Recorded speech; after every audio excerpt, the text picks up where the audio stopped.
They mocked her for buying a rusted helicopter, but its flight recorder silenced the whole town. The helicopter's paint had faded to the color of old pennies, all copper brown and salt-etched, as if the sea itself had climbed the fence of the county surplus yard and licked it night after night until the shine went out of it. Sable Merrick stood with her hands jammed into the pockets of a greased dark jacket, watching the hoist point sway in a breeze that smelled of kelp and diesel and rain that hadn't arrived yet. People gathered like gulls along the chain link to gawk.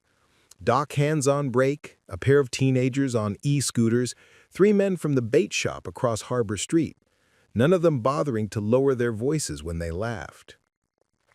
She didn't flinch. You didn't learn to back down when the thing you were looking at had once snagged strangers out of black water at 2 in the morning. Before we jump back in, tell us where you're from. If this story moves you, please subscribe. Tomorrow, I have a special story for you. They listed it as airframe non-airworthy. S76C++ Rescue 2, serial 760436. Parts stripped, avionics removed, main gearbox condemned. The county had hauled it out of service after the oil analysis came back metallic and the budget came back worse. Now it sat on a flat bed with its rotor head wrapped in torn shrink film, its tail boom canted like a broken pointer at the low sky. Under the film, orange streaks of surface rust streamed downward from every fastener. She saw other things the mockers didn't: the faint scallop of corrosion under chipped paint, the chalk line along the seam of the nose cone where someone quick and careful had once opened it with gloved hands and the right sense of urgency, the way the deck plates had been resealed by someone who believed in rituals. "Who buys a corpse?" someone said behind her. "Someone with a scrapyard's number in their phone," another replied. Sable's jaw tightened. If she told them the truth, that she'd come to buy the corpse and listen to whatever voice it still had, they wouldn't stop laughing. If she told them the other truth, that 10 years earlier a winter storm had taken her father's boat 2 miles inside the inlet and Rescue 2 never arrived, some of them would have glanced away, and a third truth would have risen between them like fog. The night this machine didn't fly, it wasn't weather alone that held it to the pad. The auctioneer, a man whose cheeks were perpetually windburned and whose voice had 2 settings, bored and annoyed, lifted a clipboard and squinted at Sable as if trying to place her. Maybe from the marina, the woman with the quiet eyes who worked odd hours in a brick shop with a roll-up door that never rolled quite level, who made motorcycle wiring harnesses look like lace. Lot 47, County Rescue 2 airframe, as is, bill of sale only, no logbooks. Who starts me at 5? 5 what? Someone muttered, and laughter rippled off the fence. No logbooks. Sable had known that. She'd called, twice, and a receptionist named Adela had told her in a you-didn't-hear-this-here voice that anything with ink on it had gone into storage during the committee review. "You mean the crash review?" Sable had said, and Adela had gone quiet, the kind of quiet that meant she was standing up and closing her door.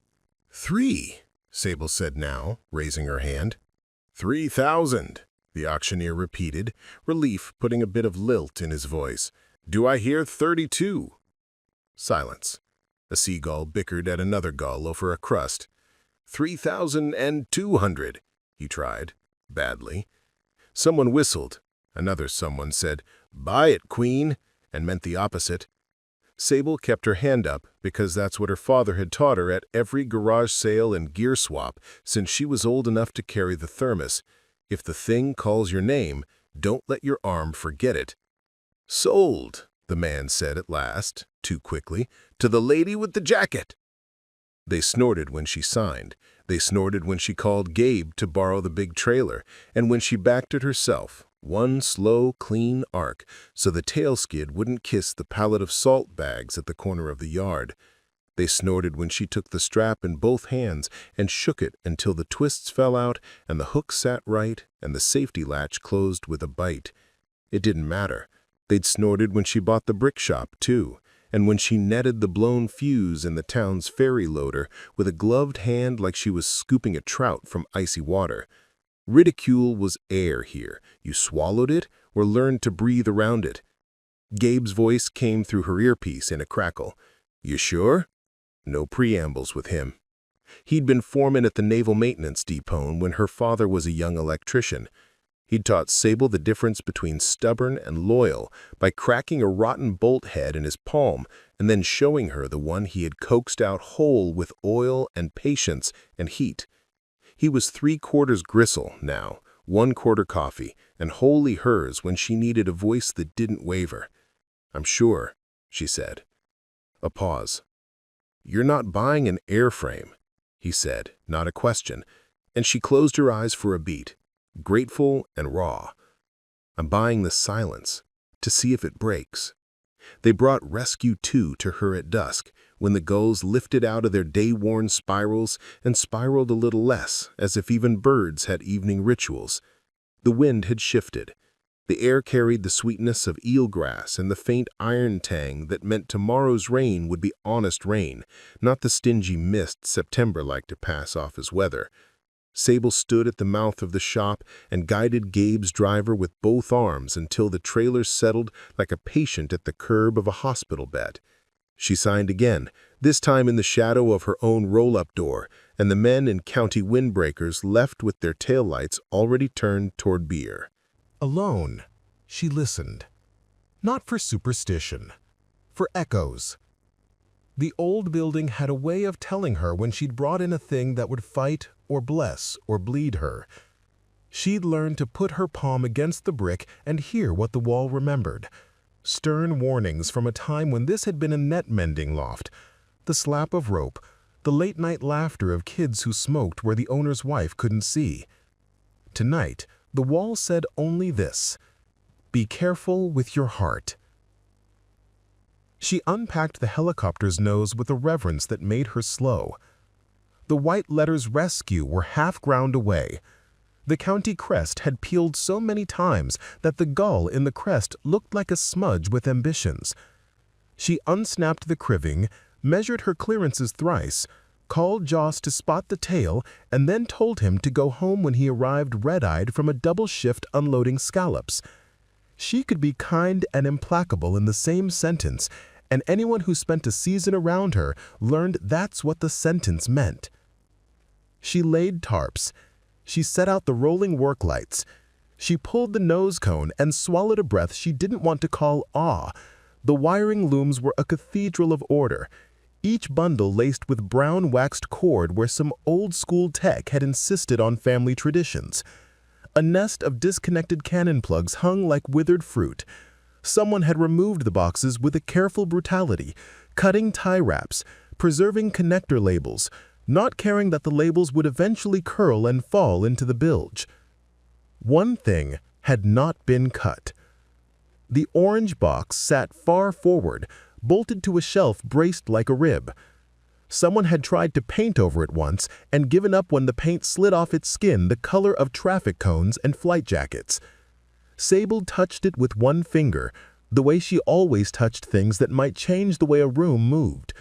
Orange boxes sometimes held voices. Voices sometimes held the moments people tried to bury beneath paperwork and sympathy cards and the thick padding of the word tragedy. She withdrew her hand.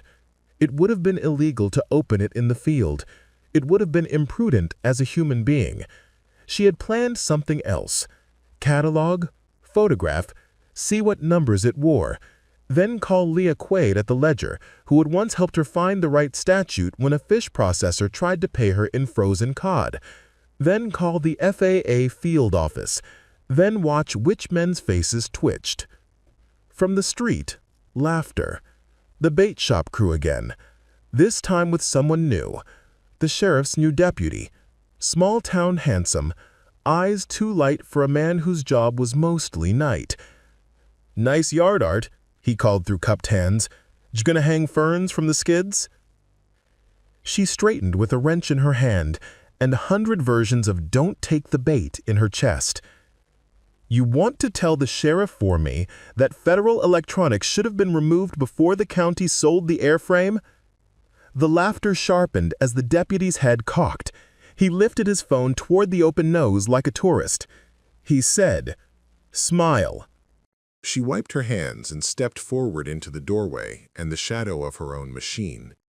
"Tell him to," she said, "that I'll be calling the field office in the morning to make sure I'm not the one who has to answer for why it's still here." A flicker, fast as a fish turning in green water. The deputy's smile dropped and returned, a fraction tinny. He lowered the phone. "We'll do that," he said, and the "we" was the word that told her he'd already done it. When they had gone, the street returned to the ordinary. A cyclist rattled past with a plastic milk crate wired to the back of the bike. A boy hustled a longboard in swells of laughter that had nothing to do with her. The bait shop door smacked its jamb like a hand on a back. Sable closed the roll-up door. She checked the locks without thinking and left the lower bolts thrown because she trusted the day less than the night. She photographed the orange box. 4 angle brackets, nylon insert nuts, scrape marks along one edge like someone had slid a tool there, and then thought better of whatever they'd been about to do. She put the serial plate numbers in her notebook with the date and a single letter to mark her state of mind. A when clear, B when tired, C when angry, D when something like grief lay down and breathed against her ribs. Tonight, B. She did not yet trust the color of the thing or the way her hands shook when she wrote. Maybe, she told herself, it held nothing. Maybe it had been pulled from another aircraft in the fleet when budgets forced cannibalization, and then reinstalled hurriedly the week Rescue 2's gearbox failed. Maybe it had nothing to say about a night 5 years earlier when a boat called Belle Arden went loud and then went silent, and 11 minutes later Sable Merrick learned what it was to call a phone and have the phone ring out loud on a counter that still smelled of her father's coffee. She cleaned until her shoulders ached, because cleaning had always been her way of deciding. She wiped salt from the skin of the machine as if washing a body. She pulled old tape and replaced it with fresh. She sorted the bolts into copper cups on the old oak shelf that had once held kites and now held the ritual of her work. When she finally switched off the overhead fluorescents and left only the work lamps burning under the nose, she understood the line she was about to cross and the person who would have to live on the other side of it. "I'll be careful," she told the wall. The wall didn't answer and would not have even if it could. Walls keep. Humans decide. She texted Leah. "Got something. Maybe. Orange." The dots appeared and vanished. The reporter's hours were worse than Sable's. "Meet morning?" Leah sent at last. "Coffee on me." Sable thumbed back. "After FAA. Early." Leah. "Good. Don't leave the door open tonight." Sable leaned her head against the cool steel of the nose ring, and in the hush of the building where she had learned to keep machines breathing, a different breath rose. The old ache that had reduced her sometimes to a clutch on her own ribs. The old picture of a man with hands the size of a shovel and a laugh that could wind a room like a clock. When grief came, she usually embraced it like a fever. Let it rage, let it pass. Tonight she fenced it. Not because she was braver than before, but because she needed her hands steady and her mind long. The phone buzzed again. "Gabe, you eat?" She smiled without humor. He and the wall and the gulls were a chorus she had learned to heed. She sent a photo of a deli sandwich untouched on a stool. He sent a thumbs up and nothing more, which was how he made her obey, by letting her choose obedience herself. She ate a little. She drank until she could taste the metal of the tap water, which meant she'd remembered to rinse the upstairs kettle last time and not leave a ghost of coffee in everything. Then she climbed the metal stairs and lay down on the old Navy cot and waited for sleep until she remembered she was not supposed to sleep until she had done the easy thing that would make the hard thing tomorrow less ruinous if men in jackets arrived with papers. She went back down. She collected part numbers. She took photos that would live on a thumb drive in Gabe's safe by midnight. She wrote down the telephone number of the field office on the whiteboard near the drill press and underlined it twice. She wrote under that, "Ask for Torres." Leah had said the woman was new and honest and professionally allergic to being lied to. The clock on the wall said 11:47. Harbor Street had emptied to a haunt of tail lights and the occasional thrum of a straight-pipe truck that carried more noise than pride. The shop smelled the way it always did: salt, dust, warm metal, the ghosts of gasoline, the sugar of packet mustard opened with the teeth.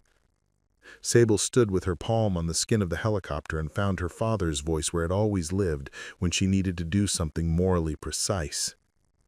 "You can be brave and still be careful, B. Honey without sting ain't honey." She went upstairs and slept, finally, in the thin ribbon between decision and dawn. At 8 sharp, she dialed the field office from the landline mounted near the door because she had learned which calls belonged to wires that crackled and which belonged to air. When the receptionist answered and transferred her, Sable almost hung up. The man who picked up instead of Torres had a voice like old paper. "Field office," he said. "Darren."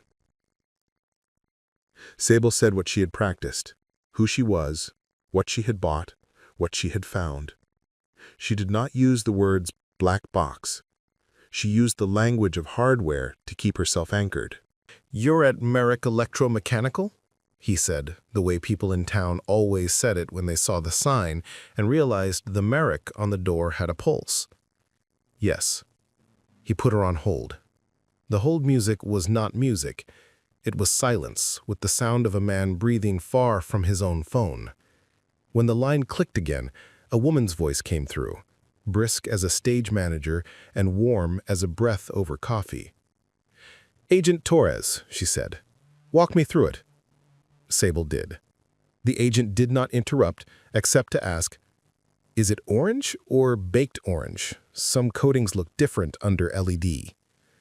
"Orange like a traffic cone," Sable said. "Orange like the word notice on a machine that can kill you if you forget it has a soul." Torres made a small affirmative sound. "Can you send photos?" Sable sent the ones she had taken at night and the ones she took now, holding the phone so close she could see the texture of the paint. She sent the serial plate numbers, the bracket arrangement, the way the paint on the bolts had cracked precisely once.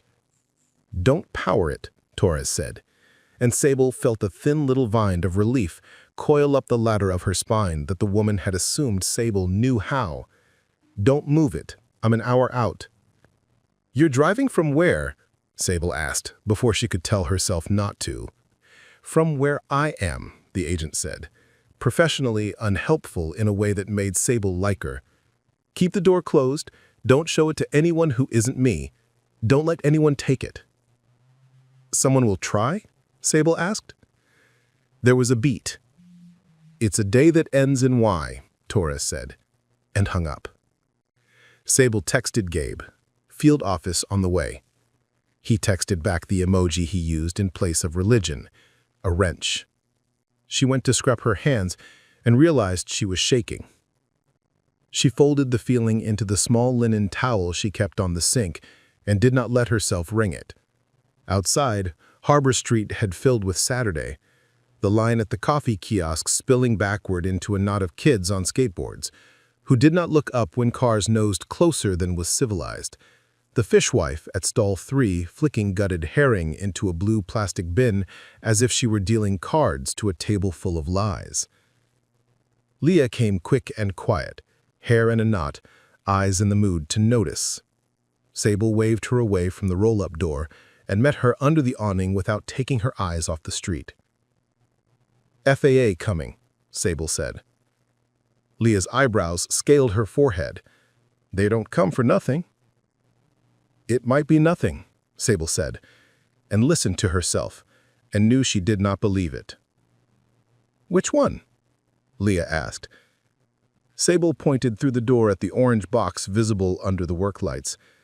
Leah's face changed in stages that would have been a study if Sable were painting instead of trying to keep her lungs doing their job. Professional curiosity to professional hunger to something patient and old. I wait, Leah said. I'll be a statue. I'll be a potted plant.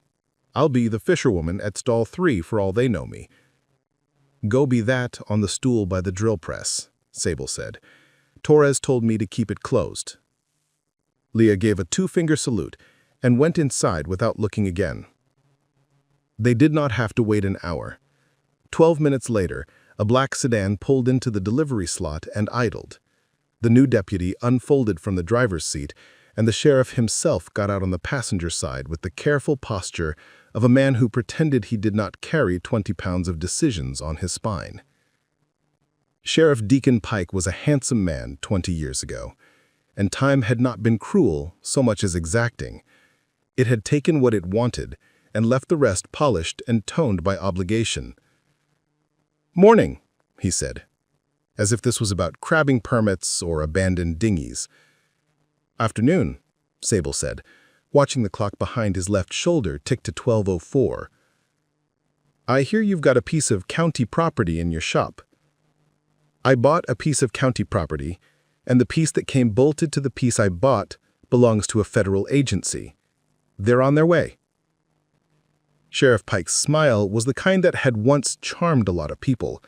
It slipped a little now when he saw that charm was misting off Sable like fog on oiled water. "Let's have a look," he said, moving past her in a way that required her to decide whether to lay hands on him to stop him. She did not. He crossed the concrete and went under the nose and stood a moment with hands on hips. The new deputy stood near the roll-up door and practiced looking like a lamppost. "Interesting," he said. "I remember a time when people in this town called before they called out-of-towners. We still call. We just learned to call the right ones first." Leah did not move on her stool. The sheriff did not look at her. Men who had been middle-aged and powerful before the internet often failed to see where the work had gone. This is the kind of thing that can be misinterpreted. "You've got a shop, Ms. Merrick. You know how quickly rumors grow legs. We've had enough rumor in this town." Sable felt the words settle in her like bait on a hook. "Have we?" she asked.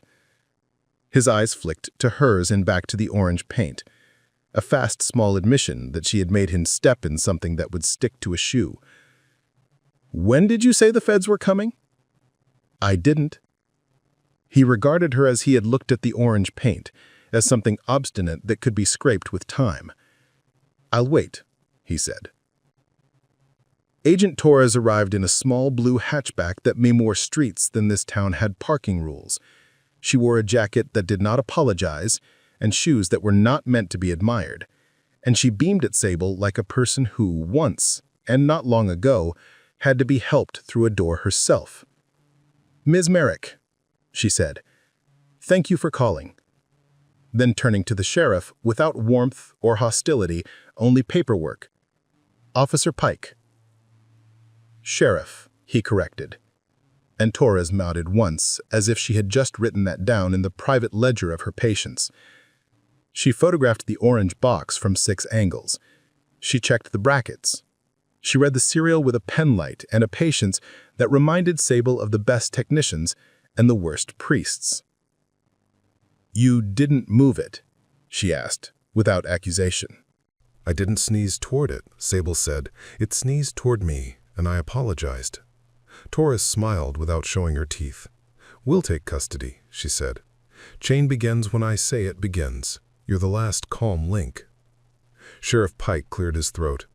"We'll take it over to the aircraft was sold," Torres said, still looking at the fasteners. "The recorder was not. Not to you, not to the sheriff's office, to us." She looked up then, and her eyes were nothing like mild. I'll be happy to show you the statute if you brought your reading glasses." Silence became the most important thing in the room. Sable watched the sheriff weigh 3 strategies and discard them without letting his face show it. He lifted a hand you could hang a coat on. "Of course," he said. Torres loosened the bolts, one at a time, counting softly under her breath. Sable could hear it, could count with her, could pray with her without anyone calling it prayer. When the orange box lifted into Torres's hands, Sable felt something ease in her body she hadn't known was tight. "Did you know," the sheriff asked mildly, "that the town council's meeting Monday? Budget, we're in short water." "Are you implying my work is expensive?" Torres asked, genuinely curious. "I'm implying," he said, "that my town is tired." Torres, holding the weight of voices on her forearms, did not soften. "Me too," she said. "Let's see if this helps." They left. Leia exhaled for the first time in 7 minutes, then stood, then ran both hands through her hair so it sprang into a crown of thorns. "Do you know what that was?" she asked. "The sheriff being scared of a woman who knows the difference between leverage and a lever," Sable said. "Also," Leia said, "the beginning of people telling different truths than the ones they've memorized." "Do me a favor," Sable said, suddenly tired. "Don't write about me. Not yet. Write about procedure. Write about the shape of the orange box and the shape of the law." Leia nodded. "I know when the story isn't a person, yet." She hesitated. "Sable, you okay?" "I got what I wanted," and then, because she had learned to tell the truth when asked the right question by the right mouth, "No." Leia stayed until Sable had eaten a second sandwich and then left without touching Sable's arm, which was how you loved certain kinds of bravery. Sable worked. It was the only thing she had perfected that wasn't prayer. She hung a drip line to keep the worst salted bolts from dying of shock when she touched them. She sorted a crate of snarled wiring that someone had thrown into the nose like a bouquet to a saint they didn't believe in. She ran continuity checks because continuity was what she craved, and the meter's little beep was a heartbeat you could summon at will. Mid-afternoon, she rolled the tool cart back to the wall and sat on the stool and stared at the naked shelf where the orange box had been. She did not like emptiness she had not chosen. It made her body brace for a blow. Her landline rang at 4:03. She knew it was Torres before she picked up. "It's a cockpit voice recorder," she said. "You knew that, but I'm saying it out loud. We're able to access preliminary. I told you I'd call." I hold the phone in both hands so I wouldn't set it down and lean into it like a person leaning into a door that holds an old storm on the other side. The unit has 2 hours on it, of which the last 30 minutes are very interesting and very not ours to discuss on a phone line without counsel present. I can tell you this much. It was still in record when the ship was powered down last. That's unusual on its own. Someone forgot to kill power or wasn't able to. I'll know in a day which. "Can you tell me if it says my father's name?" Sable asked, and then wished she had wrapped the question in different cloth. Torres did not sigh. "No," she said, "but I can tell you that I didn't hear a name I recognized until the very end. I can't say it without doing it wrong. I will try to get you in the room when counsel hears it. The sheriff's office will be there, counsel will try, and they may succeed." Sable swallowed something dry and glassy. "Thank you. I did the right thing, even if someone tells you you didn't." After the call, the shop seemed to tilt a degree, as if the building had decided to remember the town before this one, when floods undercut pilings and people stayed, because leaving had not been invented yet. Sable cleaned the nose where the orange box had left a ghost of grime. She covered the opening with a clean towel the way people covered mirrors when grief came and stayed just long enough to learn the house. She did not sleep the next night. Her body tried to, but her mind jolted up like a fish hitting a net. She tried to turn on music and could not stand it. She turned on the radio and could not stand the hum of other people's certainty. She opened the door and watched a drunk couple argue about cheese fries on the curb and felt for them so hard she had to sit down. At 3, she called Gabe and said nothing when he answered, then listened to him breathe until they both pretended she had butt dialed. Morning brought coffee and a text from Leia. "Council wants to hear it Monday, closed session. Bring a sweater," they controlled the thermostat. Sable stared at the words long enough that her phone dimmed. She typed, "How do they know what they're hearing?"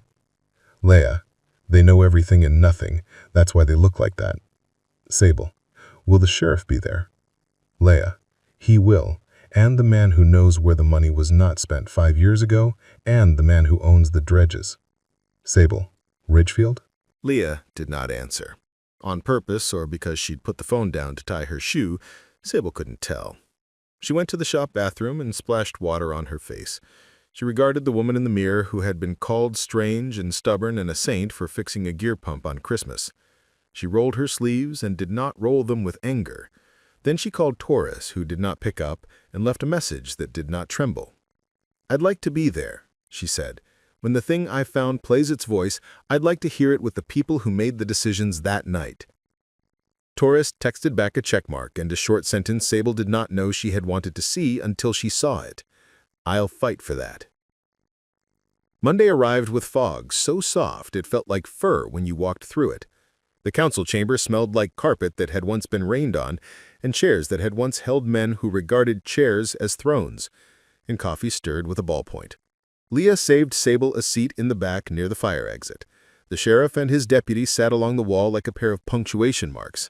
The man Sable knew as Alton Ridgefield, developer, boat owner, donor, because he could buy the gloves that counted the votes, took a seat where the light fell kindly and crossed his legs in a way that said power liked to lounge. Torres arrived with a case that clicked nicely when she set it down. A man from the state attorney's office arrived with a stack of papers that sighed when they hit the table. The door closed. The council chair thanked everyone for coming and lamented that the meeting had to be closed when everyone loved openness so damn much. The word damn made half the room simper. Sable did not blink. Torres looked different in government light. Not smaller, harder, like a tool that had been used correctly. She spoke in a way that made you feel you were being addressed exactly and not at all. Then she opened the case and lifted out the orange box with clean hands. "We'll be using a controlled capture," she said as if she were announcing the ingredients of bread. "Chain established Saturday 12:18 hours, custody continuous. Summaries withheld pending council's review. Today is listening only." Someone cleared his throat for the third time because that's what he did.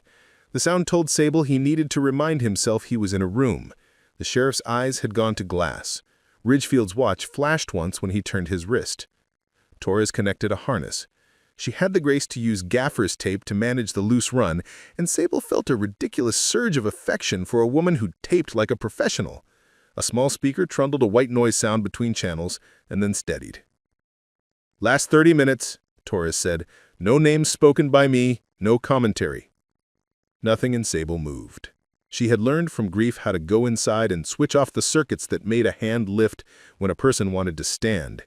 She had learned that from machines, how to isolate the circuit that arced and fed smoke with a single clean throw. Static. Someone breathing, close to a microphone. The creak of a harness. A man's voice, not young. "County Rescue 2, pre-start complete." Silence in the council room. The air conditioning pretended to blow and Sable smelled nothing but wires. Someone in the recording, distant, said, "Copy." Someone else said, "Weather. Wind 15, gusting 20, the first voice said calmly. "Ceilings variable. We have a boat taking on water at beep.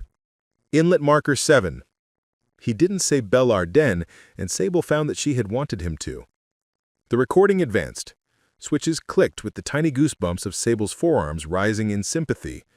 Rotor wash became a soft roar. The first voice breathed, then laughed quietly when something in the cockpit rattled and then settled, and it was the laugh of a person who knew a machine's moods. Sable swelled against the old ache that had begun to thread up from somewhere near her diaphragm. 2, we're green. Another voice, younger. County 2 copies green. The first voice again. Dispatch, 2 lifting. Nothing changed in the room except that everyone in it leaned forward by a degree that looked like manners and felt like hunger. The sheriff crossed one ankle over the other in a gesture so contained it was almost kindness. Ridgefield's jaw moved as if he had popped a mint. Tower 2, outbound. The radio crackled. A third voice, different, cool, precise. 2, hold short. Sable did not know she had gripped the underside of her chair until her fingers hurt. The room had gone quiet. The air conditioning wheezed and gave up. "Say again?" the pilot asked, polite and not. Hold position, Rescue 2. The third voice again. Stand by. Dispatch, we have confirmation of persons in the water. The pilot's voice had changed minutely. A grainier thing, a fray at the edge. Stand by, 2. Something happened in the recording that wasn't sound, but Sable heard it. The way a person's eyes go to a co-pilot in a cockpit when a radio tells them to twist what they're made of. She had been in cockpits. She had seen that look. It always landed in the air between the makers of two lives. You fly, I fly, and we both have to live with the thing we do next. A new voice, low, behind the radio. We're going. Negative. The precise voice clipped the word like a teacher's scissors cutting paper. Negative launch. Hold on pad. The pilot blew out a breath that the microphone collected as weather. Did we lose permissions? 2, County Command. Another voice, smoother as if the man speaking had shaved in a car while someone else drove. Stand down pending coordination with Ridge. Static, then. Marine. Sable felt herself split in two cleanly, the way a bone sometimes breaks as if it had wanted to. Half of her stayed in the chair. The other half stood in the inlet with both arms out, human and small and furious and cold. Who is that? The younger voice asked, too loud for the radio to catch as anything but breath. The pilot again, smaller now. County Rescue 2 on deck. A long, quiet exhale. Switches clicking to off. Post-flight to follow. A chair creaking. A person standing. The metal sound of a door. Then the thing that mattered because it had not been meant to be recorded. Ridgefield's voice. Very near, not on radio at all. Close enough that Sable could hear the grit in it. You don't fly without my say-so, he said. The pilot, level even then. We fly when people are drowning. You fly when I say it's safe to. The younger voice, barely audible with that same smile tucked in it despite itself. We got them both. A scrape of a chair. 2 men standing too close. The pilot. You can fire me if you need a ceremony to make you feel right. A pause. They were in the water. Footsteps. A door. The click of power finally killed. The orange box's heart going still. Torres didn't speak. She reached out and stopped the playback with a thumb that had not trembled once. The room held so still it hurt. Then the council chair cleared his throat the way he always did when he needed to be the largest body in a room again. Thank you, he said, and had to gulp air. We appreciate everyone's, he groped for a noun, candor. Ridgefield unfolded his arms and unfolded his face into something like sorrow made for cameras. This was a tragic night, he said, a statement so carefully built it had no edges. We all remember it.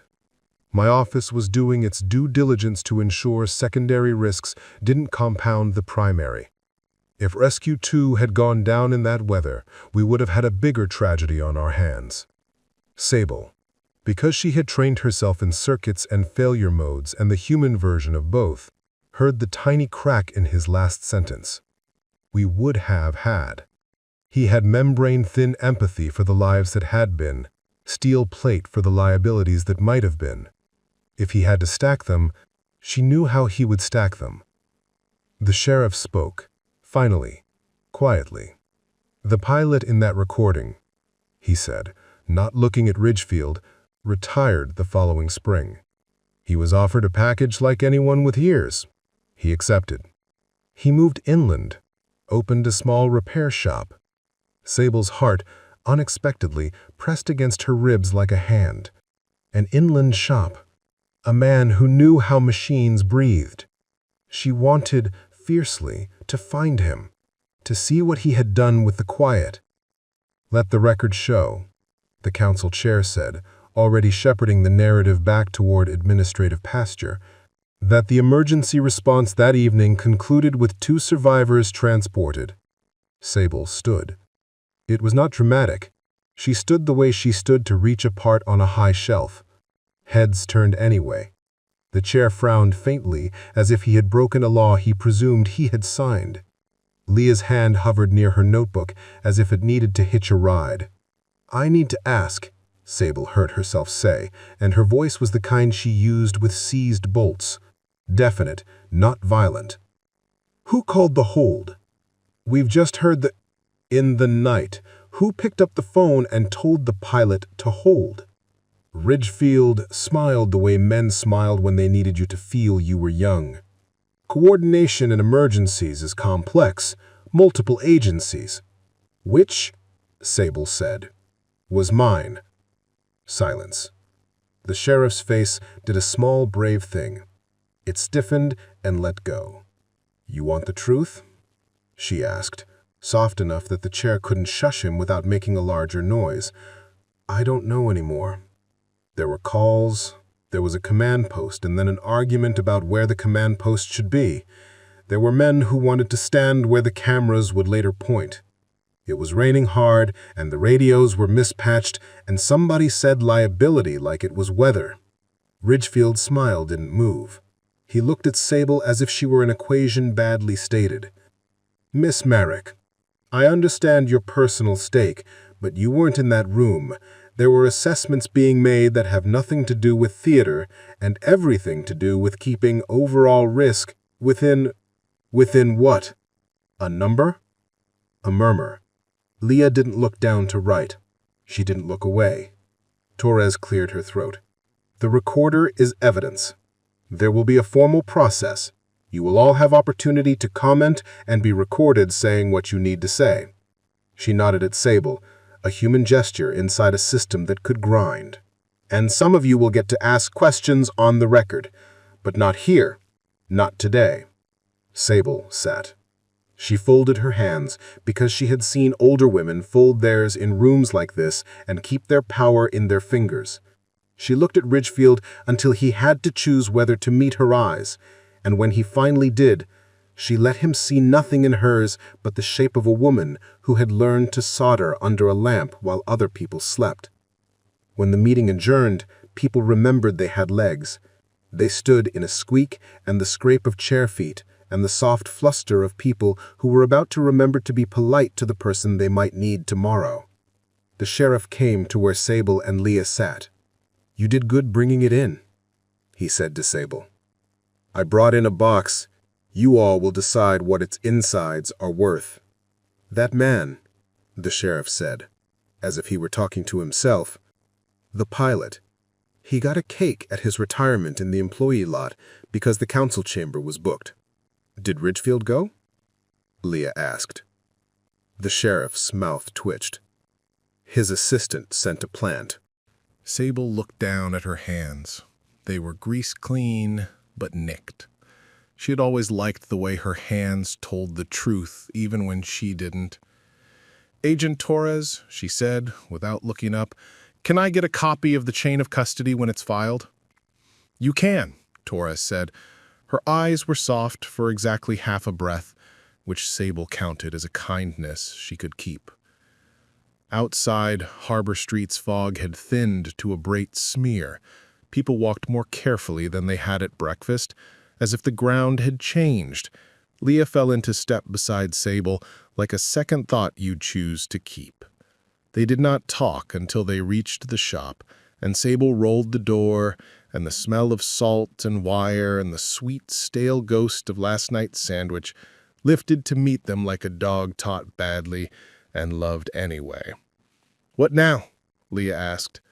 I work, Sable said, and I wait to be told when I'm allowed to listen to my own life in a room with microphones. Leah touched the edge of the workbench, not quite a steadying gesture. He'll move fast, she said, meaning Ridgefield. Men who live in front of lenses do. Sable bit the inside of her cheek. He already has a sentence. He came into the room with it. Leah nodded. We'll bring our own. Don't make me the sentence, Sable said. Make the sentence about what a hold means when someone is in the water. Leah's eyes found hers. You keep telling me what to write, and I'll keep ignoring you and writing it anyway. Alone again, Sable stood in the open mouth of the helicopter and let the emptiness where the orange box had been do its ache. She had thought hearing a name would be the bell she needed. It had been a bell, yes, but bells call more than they settle. The sound had risen all over town. 3 days later, Torres called with an appointment time and 2 warnings. There will be counsel from the county, she said. There will be counsel from the Ridgefield group. A small pause. Bring someone who loves you and doesn't need you to be tidy. Sable almost said Leah, then she said Gabe. He arrived in a denim shirt so old it had become an argument with the concept of fabric. He smelled like coffee and the dry metal shavings he carried home from every place he had ever worked. He didn't say, "You sure?" He didn't say anything. He sat beside her in a government room with lights that pretended the sun had never been invented, and he kept his elbows planted, as if bracing a bench vise so the thing inside it did not skitter. They didn't play the whole 30 minutes this time. They played the part where a man said hold and a pilot said negative, and then the part where Ridgefield's voice entered and named itself. Lawyers spoke. One used words like context and escalation, and another used words like scope and indemnity, and one used the word optics and apologized immediately as if the apology were a cloth you could lay over a hole. Miss Murrick, one of the county lawyers, said with a careful smile, people practiced in mirrors, "We recognize the sensitivity of your position. Our primary aim is to assure that emergency management procedures are improved by this process. We do not wish to make a spectacle." "Spectacles are what make people look," Sable said, before she could save herself. Gabe's elbow pressed warm into her arm and then let go, steady, not silencing. "I don't want a show," she said more quietly. "I want the line between a life and a liability to stop moving when someone rich walks into a room." Ridgefield's counsel, a woman with the sort of hair that made Sable think of porcelain, folded her hands. "My client denies that he exercised operational control," she said, voice smooth as a good bearing. "At all times. He acted within the advisory scope appropriate to his role as a private stakeholder in maritime operations." Is a drowning person a stakeholder? Do they get to advise? "Miss Murrick," the state attorney said mildly, the way one speaks to a dog that might bolt, "this isn't the venue for rhetorical questions. I invited a recording. It had a voice. It said, 'Hold.'" Torres, who had been quiet, spoke then. "We'll prepare our report," she said. "It will include recommendations." She looked at Sable and at Gabe and at the sheriff and did not look at Ridgefield. "And it will include the audio for the public record when the record becomes public." Later, outside by the planter where people threw cigarettes as if to crack them on their knees, the sheriff leaned against a concrete wall and said, "He'll sit on it. He'll find a way to sit." "Not if we're standing," Leah said, arriving like a warning with legs. "You never got back to me, so I assumed you were about to do something reckless." "Reckless would be breathing in a room where the air wants to stop," Sable said, and surprised herself by laughing. Leah's mouth quirked.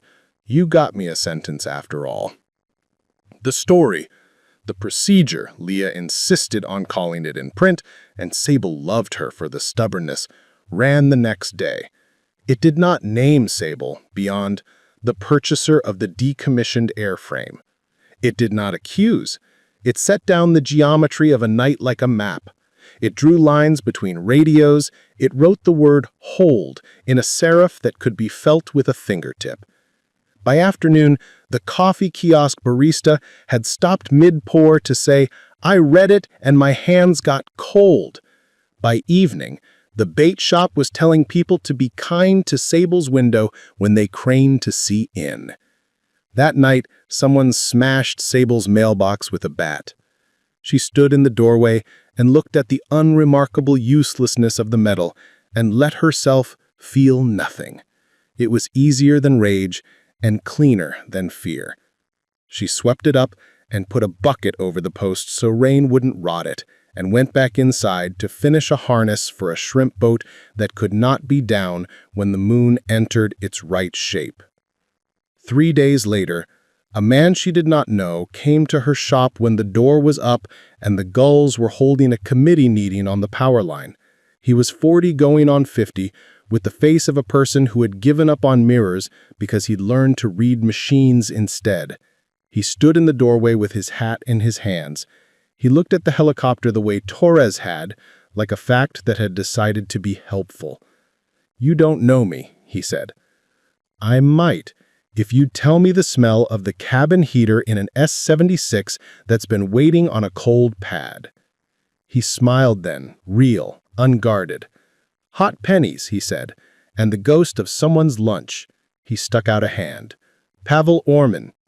The name made Leah curse later for not thinking to ask first who had retired that spring.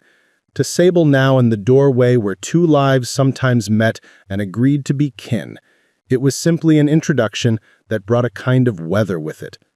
"You flew rescue too," she said. "For 21 years." He let the number sit. "I read the piece. I heard they had you in a room with my old voice." He met her eyes in a way that didn't try to pull anything from them. "I want to make sure you're all right." She opened her mouth and then closed it.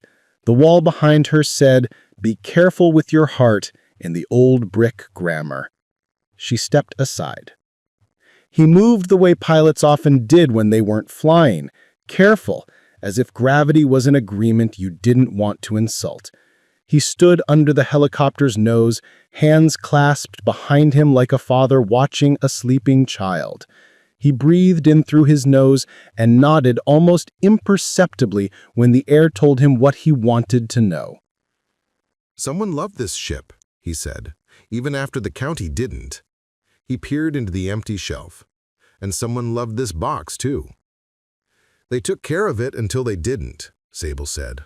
"I brought it cookies after they left." He chuckled, not unkindly. "You ever fly?" "In my head," she said. "In machines, always." He nodded again. "Close enough." He walked around the skid and squatted by a panel with a scuffed latch. "Tell me what you want to do, Miss Merrick." "Not build a museum," she said. "Not make it pretty to forget the work. I want to bring back every voice this machine ever held. I want to learn this aircraft the way I learned my father's hands, by watching what it reached for. I want to understand where the silences are, so if someone sophisticates a lie, I can hear it." He looked up at her from the floor, like a man looking up from under a body of a car he would like to keep alive for another son. "I can help," he said simply. "Why?" she asked. "Because I was there," he said. "Because I used to do the thing your father needed." He stood. "Because I said negative on a night when people said hold. Because I carried that away, and some days it weighs as much as the ship." They worked together. It was not a montage you could cut to music. It was hours with bolts and solvents and the learning of each other's tolerances. Pavel showed her where sealant tends to fail first on a ship that waits too long in salt air.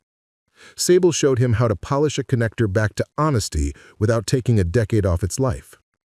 He had rituals and she had rituals, and where they overlapped, they built a liturgy that made the old shop hum a note Sable hadn't heard before.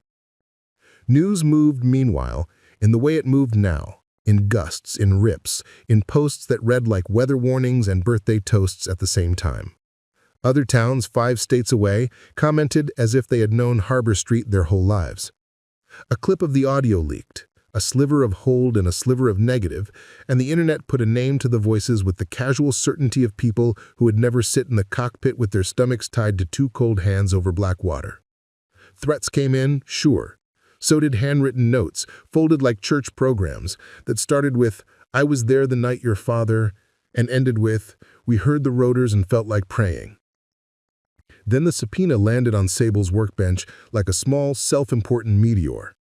The county wanted her emails to Torres. A private firm representing Ridgefield wanted her purchase paperwork with the auction yard. The sheriff's office wanted to copy her photographs. Leah came in with coffee and found her reading it with a wrench in her hand like a person meeting a wild dog with a fence plank. Quiet, ready. "You'll need counsel," she said. I need a sleep, and then nodded. Yes. Gabe knew someone, because of course he did. The woman wore boots with soles made to grip wet steel and a suit jacket older than the newest lie. She read the papers standing at the workbench among coils of wire and said, "This is the kind of fishing that's illegal with nets." "I can't afford you," Sable said. "You can't afford not to have me," the woman said, perfectly deadpan. "Then, I grew up on a boat. We'll settle the invoice with fish." Her name was Rena Kovac, and when she walked into the county attorney's office 2 days later with Sable beside her, she did not bother with her jacket. "Narrow your requests," she said before anyone could ask how she was. "We're not giving you her breakfast receipts and the names of the gulls that yell at her window." The county attorney, to his credit, narrowed. Ridgefield's firm did not. They wanted phone logs and texts and drafts of text and the serial number of Sable's landline telephone if she would be so kind. Rena smiled then, and it was a smile that made Sable briefly understand the function of icebreakers. "You can go pound sand in a storm," she said. And when the woman on the other side of the table lifted her chin in offended grace, Rena added, "Legally, of course." Bit by bit, the fight moved from Sable's bench to rooms with carpet. She still worked, because a harness didn't build itself, because a town still needed its ferry loader to breathe, and because a boy with a lobster tattoo needed his taillights to shine and would bring cookies. But the center of her days slid to the slow clock of process. She learned to answer only the question asked. She learned to trust her counsel the way she trusted torque specs. She learned that the thing she had thought was grief hitched to one night was also a fuselage hung with a dozen wires labeled words like power and culture and money. Then one morning, when the sky was robin's egg and lying about staying that way, Torres texted 4 words that tingled in Sable's palms. Public release next week. Leia wrote a sentence like a seal. On Monday at 6 p.m., the council will release audio from the cockpit voice recorder removed from Rescue 2. The sheriff added a statement that managed to be both brave and lawful. Ridgefield posted a video shot in his kitchen in which he wore a shirt without a logo and a face without a towel and said words about community and healing and a process he respected. Comments treated it like weather. Some people brought umbrellas, some danced. Sable didn't sleep the night before. She worked on a stubborn collar around a bearing in the tail rotor drive shaft until her hands ached, and then she used her left hand, the one that always lied a little about its stamina. Pavel found her at 4 in the morning, sitting on the metal stairs with a mug cooling on the step below, and sat beside her without whistling a tune because some silences didn't need to be challenged to a duel. "You thinking about not going?" he asked. "I'm thinking about going and not being able to get out." She breathed. "I'm thinking about how you landed that night and then had to go home and make eggs." He nodded. "I made eggs very badly for a year. It got better. The eggs did, anyway."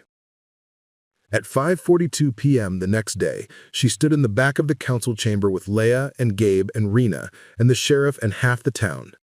Kids sat on the floor because the chairs were full, old men stood with their hands on canes. A woman Sable had never seen before wept very quietly into a scarf and did not wipe her face, like people who have wept in wind learn not to do. Ridgefield was there in person, flanked by counsel and a man who looked like a suit married to a scowl. Agent Torres sat near the edge with a laptop and a look that said she had done this work long enough to know that nothing ended here, everything began here in wider circles. The chair spoke, words about transparency and closure. The audio played. People listened like they were trying to hear the bottom of a well. When the name landed, no one gasped. They made a different kind of sound, a kind of collective intake that was not surprise so much as relief that the word in their mouths finally had somewhere official to sit. Ridgefield stood when it ended. He walked to the lectern as if his shoes had been taught to do this by a man whose job was for shoes to know how to do this. He put both hands on either side of the microphone like a priest. "I take responsibility," he said, "for advocating caution. I did not, however, exercise authority over the flight operations of Rescue 2. Any suggestion that I prevented a life-saving action is not only false, but harmful to the brave and women who put themselves at risk." "Who said go anyway?" someone called. Not Sable. The lobster tattoo boy.